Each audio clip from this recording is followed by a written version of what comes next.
Calendar प्रमाणे Valentine day आपल्या calendar मध्ये लिहिलेलं असतं.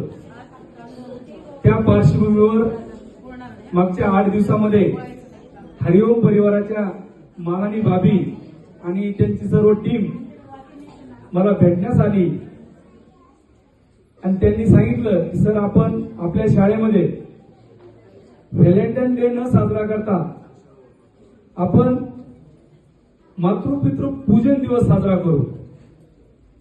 मी म्हणलो भाभी, मी तयार आहे, परंतु 14 तारखेला घ्यावा लागेल.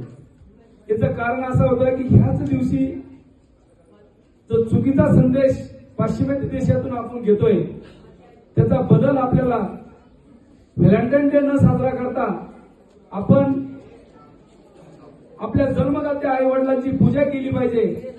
मला ह्या गोष्टीची सार्थ अभिमान होता आणि मी त्याला एका मिनिटात त्यांना येस म्हणालो. आमच्या सर्व टीमनी आपणास निरोप देऊन आपण आलात त्याबद्दल आदर्श परिवाराकडून आपलंही सर्व पालकांचं मनापासून स्वागत करतो. परंतु याच्यात मला काही पालकाला काही विनंती व सूचना करायच्या होत्या की भाभी, आम्ही वर्षभर विद्यार्थ्यांना एक शिकवतो की रोज आई वडिलांचं दर्शन घेऊन ये, रोज आई वडिलांचं दर्शन घेऊन ये, पण पालक मात्र कधी फोन करत नाही की सर यांनी आमचं दर्शन घेतलं नाही.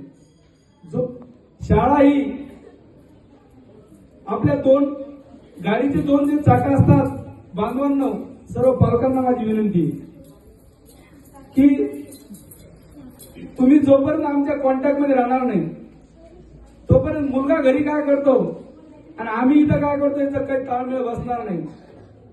बऱ्याच पालकांना विचार करा बांधवांनो, आज ज्यांचे आई वडील आले नाही त्या लेकराला काय वाटत असतं. तुम्ही याचा कधी विचार केलाय का? हे बघा, काम 100% सगळ्याला आहे, परंतु कधी कधी आपल्या मुलांसाठी थोडा वेळ दिला पाहिजे. म्हणून माझी विनंती सर्व पालकांना, आज सगळ्या विद्यार्थ्यांना विचारतो, तुम्हाला तुमचे शिक्षक सांगतात काय की आई वडिलांचं आजी आजोबांचं दर्शन घेऊन या?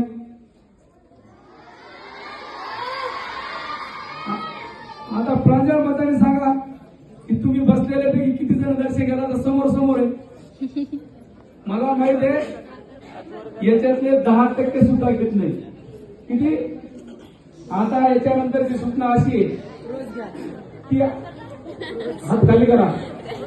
याच्यानंतर सर्व विद्यार्थ्यांना सूचना आहे आणि विद्यार्थ्यांपेक्षा पालकांना सूचना आहे की जर तिने दर्शन घेतलं नाही त्याला फक्त एवढंच म्हणा, ऐकून घ्या, विद्यार्थ्यांनी तुमचं दर्शन, हे बघा, सगळ्यात आजी आजोबाचं, आई वडिलाचं आणि मोठ्या भावाचं हे दर्शन घेणं काय वाईट नाही. बरेच पालक मला कधी कधी म्हणतात, सर तुमची सीबीएसई स्कूल आहे.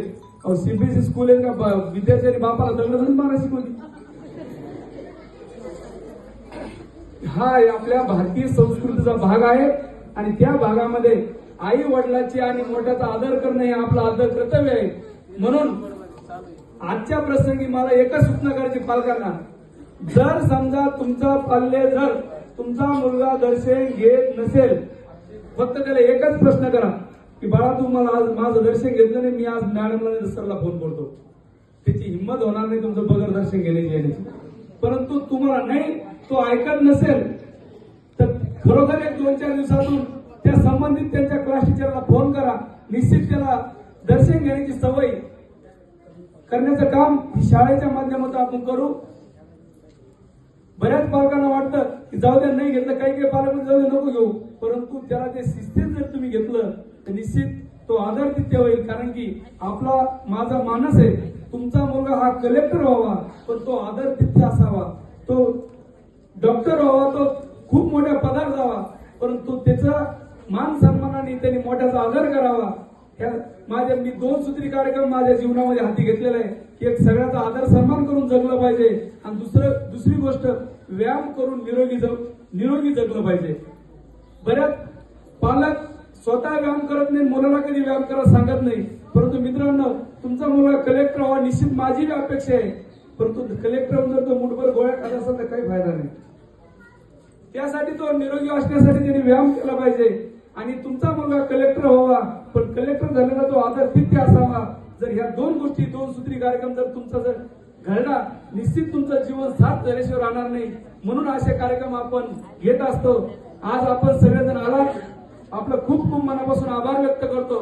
काही आमच्या भाभी आपण ठरलेल्या संख्येपेक्षा थोडी संख्या वाढल्यामुळं आमची थोडी धावपळ झाली.